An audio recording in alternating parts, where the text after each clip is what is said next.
ప్రజలంతా తెలుగు సంవత్సరాది ఉగాది నుండి సుఖ సంతోషాలతో ఉండాలని మనస్ఫూర్తిగా కోరుకుంటున్నానని అరకు బీజేపీ కూటమి అభ్యర్థి కొత్తపల్లి గీత అన్నారు. ఈ సందర్భంగా అరకు పార్లమెంట్ పరిధిలోని ప్రజలందరికీ ప్రత్యేకంగా ఉగాది శుభాకాంక్షలు తెలిపారు.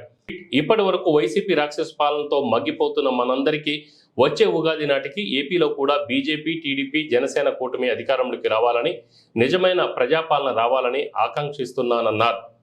కేంద్రంలో తిరిగి బీజేపీ విజయకేతనం ఎగురవేసి తిరిగి నరేంద్ర మోడీ పాలనతో అన్ని వర్గాల ప్రజలకు ఎంతో మేలు చేకూరాలని కోరారు. అరకు ఎంపీగా మరోసారి తనను గెలిపించాలని అభ్యర్థించారు. అందరికీ నమస్కారం. తెలుగు ప్రజలందరికీ శ్రీ క్రోధినామ సంవత్సర ఉగాది శుభాకాంక్షలు. ఈరోజు రాష్ట్రంలో వైసీపీ పాలన ఒక రాక్షస ప్రభుత్వం సాగుతుంది.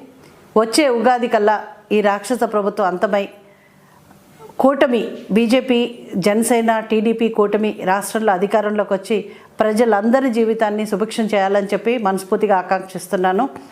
అలాగే ఈ సందర్భంగా నేను అరకు పార్లమెంట్ నియోజకవర్గం నుంచి ఎంపీగా మీ ముందుకు వస్తున్నాను.